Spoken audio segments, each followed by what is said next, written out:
Hey gang, want to talk with you a little bit about the VTAC wall and some ways that you could properly employ it to further your training. So the VTAC wall is what you see over here, and basically it's a cutout wall. Has steps along the way where it kind of goes up, and you can use this depending on one's height or what you're doing, varying degrees of concealment where you can use it as a way to peer around and shoot, whether it be chest height or kind of tabletop height. You have those steps to do that.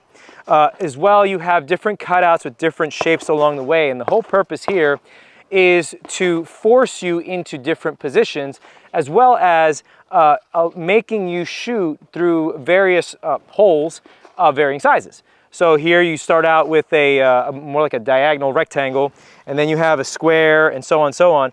But as you work your way through, typically from top to bottom, and it's not stuck that way, but typically from top to bottom, you're here at about normal height, then you're kind of going to a lower level.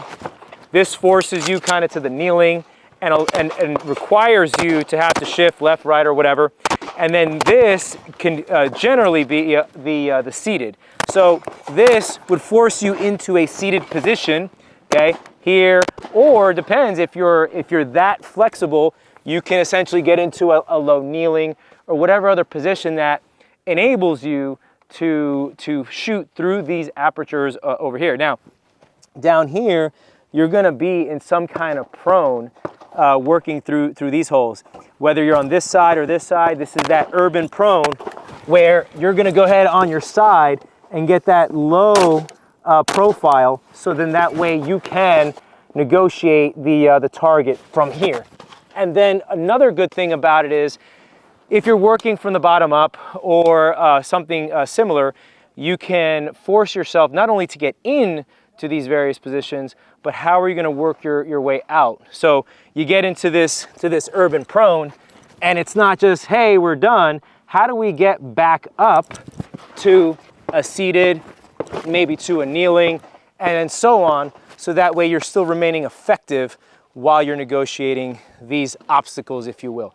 So there's a couple different ways to use the VTAC wall to make your training fun, first of all, and second of all, to force you to push your limits and perform better than just standing at a static target. Like and subscribe to all our videos. We do a lot of videos. We release them every Tuesday. There's informative videos, gun videos, training videos, tactics videos, anything you name it. There's even videos out there where me and Ernie just talking about our feelings, right? Especially the Christmas videos. So, exactly. So like and subscribe in the TRB YouTube page, and go support local people, right?